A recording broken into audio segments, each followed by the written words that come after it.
Nobody talks about how important it is to be a good communicator in the tech world. And if you are really good at writing code, but you aren't good at communicating, you're not hireable, because everything that we're doing where we're problem solving and we're building products requires communication across the team and really understanding of what's going on. And it requires you to be able to verbalize and contribute. And I need something more than just a robot that's just going to sit and write code based on the words that come out of my mouth or somebody else's. I need you to be able to think and to be able to communicate effectively. I've spent most of my career in the startup and medium-sized companies space, and at the same time, I've also spent some time at Google and at other big tens of thousands of people-sized organizations. My focus became how to really, number one, help my people operate as good as possible. And number two, how do we make sure that we're doing the best job of supporting the business and helping the business with their growth? The day that I started, I'm going to do all the onboarding, right? And the CTO at the end of the meeting goes, I hate to tell you this, but I'm giving you the worst performing team in the company. They've been together for 8 to 10 years. We've done everything to try to make them more efficient, and it hasn't worked.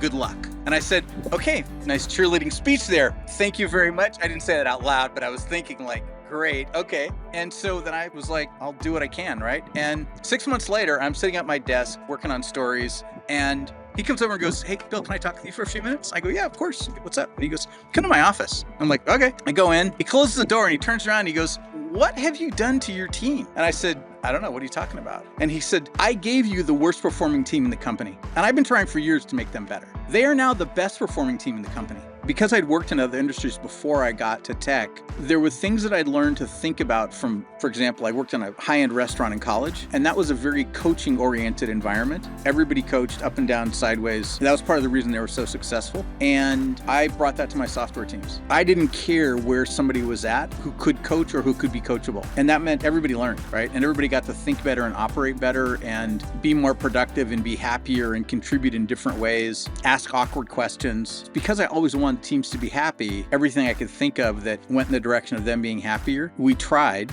and they were also more productive. Those two things go hand in hand. Oftentimes, the smartest people in the room are also the shyest. When I went to talk to the executives for things that were bigger and they broader in scope, like I want to re-architect our core tools platform, and I'm going to change the whole business process as part of it that you've now had for a dozen years here, I can have that conversation because I've got a bunch of allies internally, because I've been talking to all these other people and I've already run the idea past them and they like it because they've given me a bunch of input, and I've been able to say, oh, because of your input, I think actually this completely different way of doing business will actually work better for us. I came up with a different system for presenting to the execs so that they would say yes, and they almost always do.